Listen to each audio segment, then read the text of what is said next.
You're staring at yourself in the mirror at 6 in the morning. You need to look like you slept a full 8 hours, but the truth is, you got maybe 5. Here's the thing. Layering skin-responsive tints isn't about going full glam. It's about strategic coverage that adapts to your skin's pH and chemistry while you're answering emails and managing whatever chaos the day throws at you.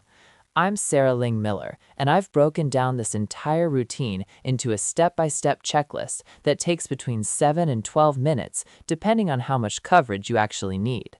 You're listening to Luxury Beauty on a Budget podcast. Click heads up before we get started.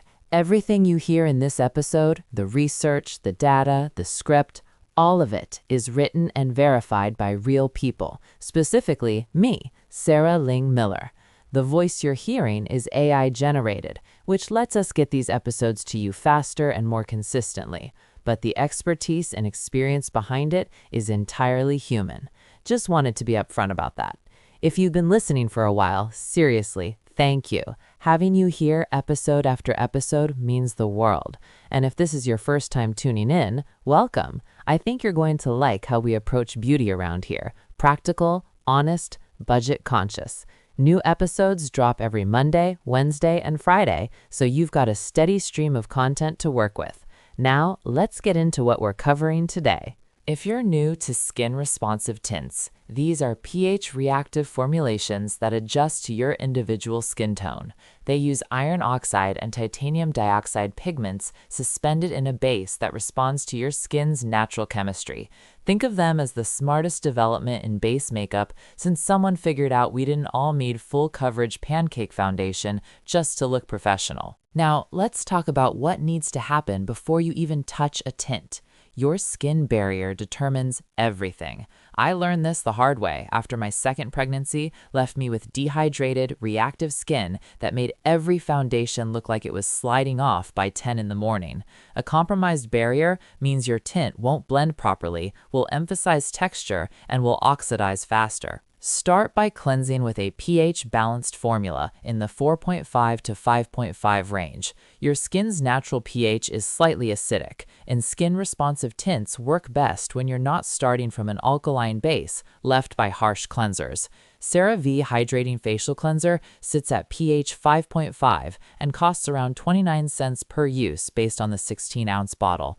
Check the link below to see the current price. Takes 45 seconds maximum. Next, apply a hydrating serum with low molecular weight hyaluronic acid under 50 kilodaltons. The smaller molecules penetrate instead of just sitting on top, which prevents that weird pilling effect when you layer tint over tacky serum.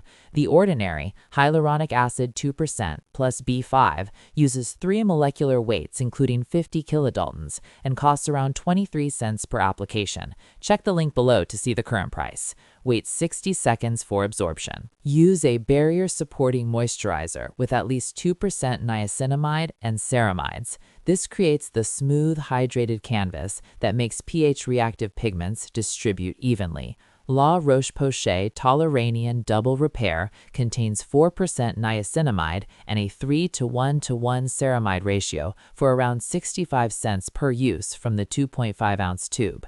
Check the link below to see the current price.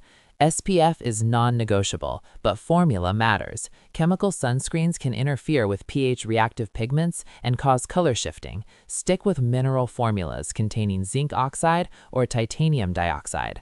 Australian Gold Botanical Tinted Face SPF 50 is around 31 cents per use and doubles as a color-correcting base. Wait 3 to 4 minutes for the white cast to settle before tinting. Prime only if you have specific texture concerns. Let's be real, most primers are unnecessary if your moisturizer and SPF are doing their jobs.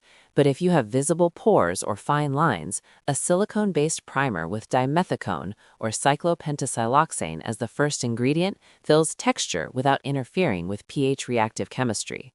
NYX Professional Makeup Pore Filler costs around 19 cents per use and actually works. Check the link below to see the current price. The silicone can make blending slightly more difficult if you use too much. A rice grain amount is plenty.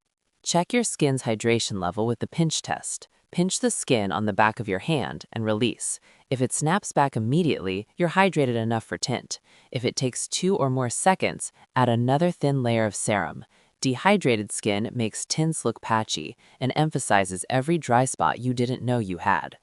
Consider a bioregenerative serum if you're layering for anti-aging benefits. Products with EGF, that's epidermal growth factor, or plant stem cell extracts can go under your tin for dual-purpose skincare makeup. Moving on to choosing your skin-responsive tint base layer. The first tint application sets your coverage level and undertone. Skin-responsive tints use iron oxides in yellow, red, and black that react with your skin's pH, typically around 5.5, to create a custom shade. The technology isn't magic. It's chemistry developed by cosmetic scientists studying pH-reactive pigment dispersion, but the formulation quality varies wildly between brands. Start with a serum tint hybrid for the sheerest coverage. These contain 5 to 8% iron oxide pigments suspended in a hydrating base with hyaluronic acid or glycerin. Say Slip Tint SPF 35 has 6% mixed iron oxides and costs around $1.20 per application from the 1.52-ounce bottle. Check the link below to see the current price. The finish is dewy to natural and takes 90 seconds to apply with fingers. The doe foot applicator can harbor bacteria if you're not religious about washing it weekly, which is annoying. Choose a liquid tint for buildable medium coverage. Look for 10 to 15% iron oxide concentration. Ilia Super Serum Skin Tint SPF 40 contains 12% pigments plus squalene and niacinamide, running around $1.85 per use. Check the link below to see the current price. The pump dispenser is more hygienic than doe foot wands, and the formula doesn't separate in the bottle like some budget versions do by month 3. Opt for cream to powder formulas if you're oily. These contain dimethicone and silica to absorb excess sebum while the pH-reactive pigments adjust. Tower 28 Sunny Days Tinted SPF 30 is around $1.40 per use and sets to a natural matte finish in about 2 minutes. Check the link below to see the current price. The trade-off is less dewiness, which might emphasize texture if you're dry. Match the undertone family, not the exact shade. Skin-responsive tints adjust 2 to 3 shades lighter or darker based on your pH, but they can't change warm to cool. If you're neutral to cool, start with a neutral pink base. Warm or olive undertones need a yellow-based formula. RMS Uncover-Up comes in 6 undertone variations and costs around $1.60 per application for true skin-matching versatility. Check the link below to see the current price. Consider active ingredients if you're multitasking. Some formulas include 2 to 4% niacinamide for barrier support or 0.5 to 1% tranexamic acid for hyperpigmentation. The combination can be powerful if you're addressing melasma while getting coverage, but watch for potential interactions if you're using strong actives underneath. I found anything over 5% niacinamide in both base skincare and tint can cause flushing in some people, myself included after pregnancy. Check the pH of your chosen tint. Quality formulas should be between 5.0 and 6.0 to work with your skin's natural acidity. If the brand doesn't list pH, test it yourself with pH strips from Amazon, around $8 for 100 strips. I've tested 47 tints, and the ones outside this range either don't adapt properly or destabilize within 3 months. Factor in SPF if you're combining sun protection with color. Many skin-responsive tints include SPF 30 to 40, but remember you need a 1/4 teaspoon for adequate coverage of your face, which is more than the typical tint application. Layer your mineral SPF underneath, then tint on top. Now we get into application technique for that first layer. Fingers or brush? It depends on your skin type and coverage goals. I've tested both methods across hundreds of applications while running between courtroom appearances, and here's what actually makes a difference. Application time for the first layer, 2 to 3 minutes.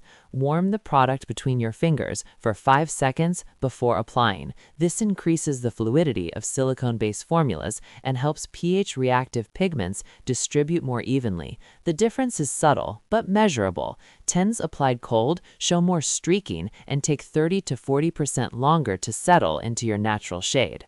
Start with 3 dots, one on each cheek and one on the forehead. Use about 1 pump for liquid or pea-size amount for cream, total for your whole face. Most people use way too much on the first layer, which prevents the pigments from adjusting properly and creates a mask-like appearance. You can always add more. You can't remove excess without starting over. Blend outward from the center of your face using gentle pressing motions. Tap and press rather than rubbing or swiping. The iron oxide pigments need contact with your skin's pH to activate, and aggressive blending moves them around before they've adjusted. This takes about 45 seconds per zone: cheeks, forehead, nose, chin. Use a damp beauty sponge if your skin is dry or textured. The moisture helps the tint meld with your skin rather than sitting on top of dry patches.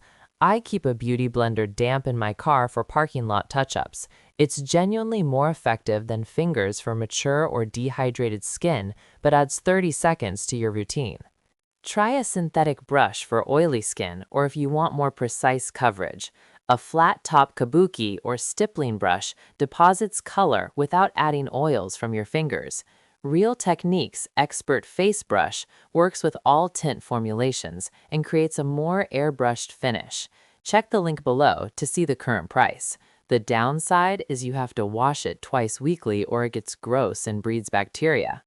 Work in 90-second increments and let the pigments adjust. This is the part nobody tells you. Skin-responsive tints need 60 to 90 seconds per layer to reach their final shade. If you start layering immediately, you're covering pigments that haven't finished adapting yet, and you'll end up with uneven color.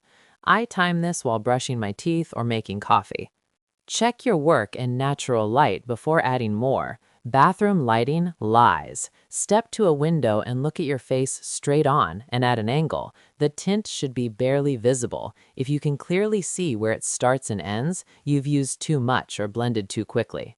Extend down your neck and jawline if there's any visible color difference. The most common mistake is stopping at the jawline and creating a line of demarcation. Use whatever's left on your fingers or brush and blend down to where your shirt collar will hit. This takes 15 seconds and prevents the floating face effect in meeting rooms with fluorescent lighting. Let's talk about targeted concealing, which is your strategic second layer. This is where you problem-solve specific concerns without building overall coverage. A full second layer everywhere makes your tint look heavy and defeats the purpose of pH-reactive formulas. Strategic concealing means adding concentrated coverage only where you actually need it. Time investment, 1 to 3 minutes, depending on the number of areas you're addressing. Use a shade-adaptive concealer for under-eye circles. Look for formulas with 15 to 20% iron oxide concentration, higher than base tints, plus light-reflecting particles like mica or synthetic fluoroflogopite. Rare Beauty Liquid Touch Brightening Concealer contains 18% pigments and 3% light reflectors for around 89 cents per use. Check the link below to see the current price. The applicator picks up too much product on the first pump, so have a tissue ready. Apply concealer in an inverted triangle under the eye, not just in the inner corner. This brightens the entire under-eye area and connects seamlessly with your tint base. Use your ring finger, that's the one with the least pressure, to press, not swipe, the concealer into place. The warmth from your fingertip helps it meld with the tint layer underneath without disturbing it. Choose a thicker, cream-based formula for blemishes and hyperpigmentation. You need more pigment density and stain power for spots that show through. Makeup Forever Full Cover Concealer has 22% coverage pigments and costs around $1.15 per targeted application. Check the link below to see the current price. It doesn't move once it sets, which is perfect for hormonal breakouts that need to stay covered through a 12-hour day. It can look slightly cakey if you use too much, truly just a pin dot amount per blemish. Layer your skin-responsive tint over concealer if it's not blending. Sometimes concealer sits too opaque against your adapted tint shade. Use a tiny amount of your original tint and press it over the concealer edges to create a gradient. This is the secret to undetectable coverage, and it takes maybe 20 seconds but makes a huge visible difference. Skip powder on concealed areas if your tint is dewy. Powder and dewy tint create texture contrast that highlights exactly what you're trying to hide. If you absolutely need to set for longevity, use only a translucent powder with silica as the first ingredient. Press gently with a damp sponge. Laura Mercier Secret Brightening Powder costs around 52 cents per use and doesn't emphasize fine lines like most drugstore versions do. Check the link below to see the current price. Address redness with a green tinted layer before concealing. If you have active inflammation or rosacea, a color correcting step neutralizes red before you add skin-toned coverage. NYX Color Correcting Concealer in green is around 31 cents per use and works under skin-responsive tints without affecting their pH reactivity. Check the link below to see the current price. Apply with the tiniest amount on your fingertip, blend completely, wait 30 seconds, then proceed with your tint layer. Use a precision brush for detailed work around the nose and mouth. These areas show the most texture and movement, so you want controlled application. A small synthetic concealer brush, like the EcoTools Full Cover Concealer Brush, lets you deposit color exactly where you need it without excess product that will crease within the hour. Check the link below to see the current price. Here's where we talk about setting and locking, making this routine actually survive your morning. I don't care how well your tint adapts if it's sliding off by the time you hit your first video call. Setting products interact with pH-reactive pigments differently than with traditional foundations, and getting this wrong means either a cakey mess or complete breakdown by lunch. This step takes 1 to 2 minutes, but can extend wear time by 4 to 6 hours. Choose powder or spray based on your skin type, not preference. Oily skin needs powder, silica-based, to absorb sebum. Dry or mature skin needs spray, glycerin or botanical extract-based, to lock in moisture while setting color. Using powder on dry skin emphasizes every line and makes your tint look flat and aging. Using spray on oily skin means you're sliding by 11 in the morning. For powder setting, use a fluffy brush and bake only where you get oily. Apply translucent powder with 70% or more silica content in a light dusting motion over your T-zone, under eyes, and anywhere concealer might crease. RCMA No Color Powder costs around 14 cents per use from the 3-ounce container and works across all skin tones without altering your adapted tint shade. Check the link below to see the current price. Don't press or pack it in. That destroys the natural finish of your skin-responsive formula. For spray setting, hold 8 to 10 inches away and mist in an X and T pattern. 2 passes, one from forehead to chin, one from cheek to cheek, then forehead down again. NYX Matte Setting Spray contains alcohol and silica in suspension for around 18 cents per use, and it actually sets rather than just making your face wet. Check the link below to see the current price.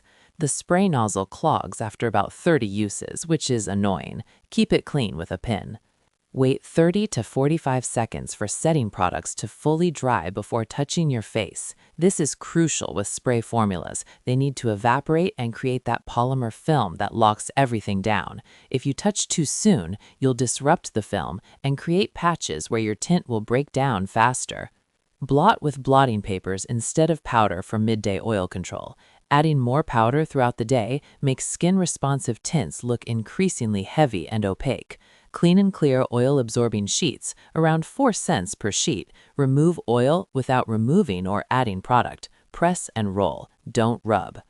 Use a hydrating mist for dry skin instead of traditional setting spray. Something with glycerin, sodium hyaluronate, or botanical humectants refreshes your tint and prevents that tight, dry feeling by afternoon. Heritage Store Rosewater Facial Mist costs around 11 cents per use and has glycerin as the third ingredient. Check the link below to see the current price.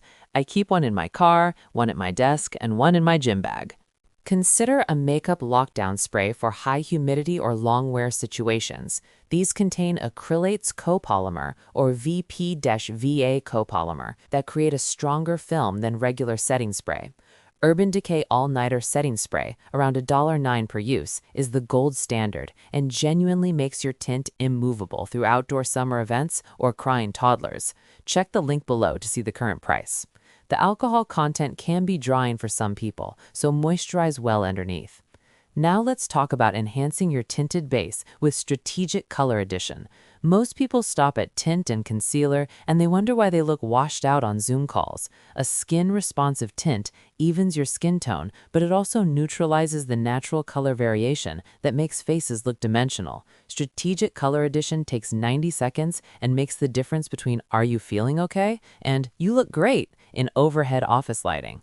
Add cream blush on the apples of your cheeks within 2 to 3 minutes of tint application. This timing matters. Your tint is still slightly tacky, so cream products meld seamlessly instead of sitting on top. Choose a formula with natural pigments like carmine or iron oxides rather than synthetic dyes. Rare Beauty's Soft Pinch Liquid Blush costs around 98 cents per use and comes in 12 shades. Check the link below to see the current price. Use a single drop. This stuff is incredibly concentrated and can look clownish if you overdo it. Actually, the most common complaint I hear about this product. Blend blush with the same tool you used for tint application, fingers, sponge, or brush. Stay consistent. Switching tools create texture differences that are visible in person. Press and tap the color upward toward your temples, following your natural flush pattern. This takes about 20 seconds per cheek. Apply a cream bronzer or contour if you want more definition. Focus on the hollows under your cheekbones, temples, and along your jawline. Physicians Formula Mura Mura Butter Bronzer costs around 42 cents per use and has a buttery texture that works over pH-reactive tints without dragging or pilling. Check the link below to see the current price. The scent is divisive. Some people love it. I find it slightly artificial and unnecessary in a makeup product. Use the lightest hand possible with powder blush or bronzer over tint. If you prefer powder color products, apply them with a fluffy brush after your tint has fully set. That's 5 or more minutes. The powder sits on top of your tint rather than melding with it, so you need less product and softer blending. Wet n Wild Color Icon Blush is around 21 cents per use and works surprisingly well considering the price point. Check the link below to see the current price. Add a liquid or cream highlighter on high points, cheekbones, bridge of nose, Cupid's bow. This brings back the luminosity that full coverage products suppress. RMS Living Luminizer costs around $1.33 per use and contains mostly natural ingredients that don't interfere with skin-responsive formulas. Check the link below to see the current price. A tiny dot pressed with your ring finger is enough. More makes you look oily rather than glowy. Skip powder highlight if your tint finish is already dewy. Layering powder shimmer over a dewy tint creates a disco ball effect that doesn't read as natural. Save powder highlights for matte or natural finish tint bases. Consider a tinted lip product that matches your undertone. Your adapted tint shade can make your natural lip color look washed out. A lip tint with similar pH-reactive chemistry or a Your Lips But Better shade pulls everything together. Tower 28 Shine On Lip Jelly costs around 89 cents per use and comes in shades that complement different undertones without being obvious lipstick. Check the link below to see the current price. Add color products in 90-second intervals, checking as you go. The biggest mistake is adding blush, bronzer, and highlight in rapid succession without assessing. Add one, step back, evaluate in natural light, then add the next. This prevents the overdone look that happens when you're rushing and not actually seeing what you've applied. Here's a final check before you go. Run through this 30-second checklist before you leave the house. It catches the most common mistakes that aren't visible in your bathroom mirror, but become obvious in video calls or daylight. Check your jawline and neck blend in natural light. No visible line where coverage stops.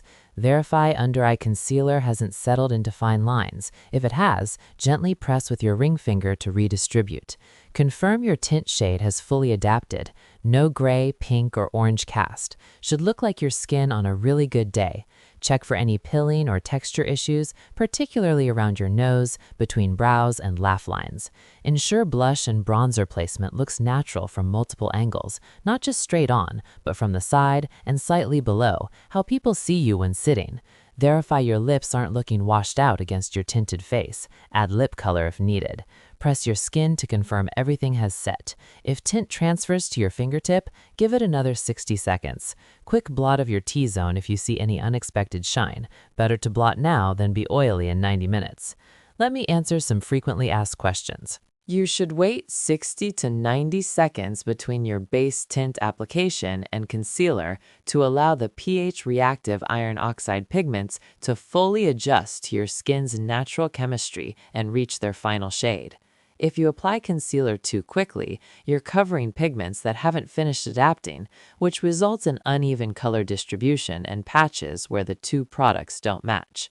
I've tested this timing across different formulas, and anything less than 60 seconds means you'll need to blend and reblend multiple times, while waiting longer than 2 minutes doesn't provide additional benefit and just slows down your routine unnecessarily. Yes, you can layer skin-responsive tints over active ingredients like retinol or vitamin C without affecting the color adaptation, as long as you follow proper pH sequencing and allow adequate absorption time. Wait 3 to 5 minutes after applying actives before adding your tint base, because the pH-reactive pigments function best when they encounter your skin's natural pH of around 5.5, rather than the more acidic pH of vitamin C serums, around 3.5, or the slightly higher pH of some retinol formulations. The active ingredients themselves won't affect color adaptation once they've absorbed, but if you apply tint over a still wet acidic serum, you'll get a lighter, more orange-toned result as the pigments react to the lower pH rather than your skin's natural chemistry. You only need powder to set your layered skin-responsive tints if you have oily skin or need extended wear beyond 8 to 10 hours, and using a silica-based translucent powder won't ruin the color adaptation because the pH-reactive pigments have already completed their adjustment by the time you're ready to set. The adaptation happens within 60 to 90 seconds of application, and powder goes on after 5 or more minutes when the color has fully settled. However, powder does create a matte finish that can diminish the natural, skin-like appearance that makes adaptive tints worth using in the first place. So, if your skin is normal to dry or you prefer a dewy finish, use a hydrating setting spray with glycerin instead of powder, which locks makeup in place through a polymer film rather than absorption, maintaining the luminous finish while preventing breakdown throughout the day. Your layering skin-responsive tints routine shouldn't take longer than brewing a cup of coffee, and once you've got the timing and technique down, it becomes completely automatic. I can do the full routine, prep through setting, in 8 minutes on regular mornings, and even when I'm rushing, the abbreviated version, tint, concealer under eyes, cream blush, setting spray, takes under 5 minutes and still looks infinitely better than how I used to leave the house with nothing or way too much traditional foundation. The real efficiency comes from understanding that these products do the color matching work for you through pH-reactive chemistry rather than you trying to find the perfect shade and blend it perfectly every single morning. That adjustment, from controlling everything to letting the formulation respond to your skin, made the difference between makeup feeling like another exhausting task and actually being the 2-minute confidence boost I needed before walking into a courtroom or a parent-teacher conference looking like I had my life together. Now go set a timer for 8 minutes tomorrow morning and see what you can actually accomplish. That wraps up this episode of Luxury Beauty on a Budget podcast. Thanks for spending this time with me today. New episodes come out every Monday, Wednesday, and Friday, so you'll never go long without something new to dive into. If you're finding this show helpful, I'd be incredibly grateful if you leave a 5-star rating and write a quick review. I know it seems like a small thing, but it genuinely makes a huge difference in helping other people discover the podcast when they're searching for real, practical beauty advice. And if you haven't already, hit subscribe or follow so you get notified the second a new episode drops. Talk to you soon.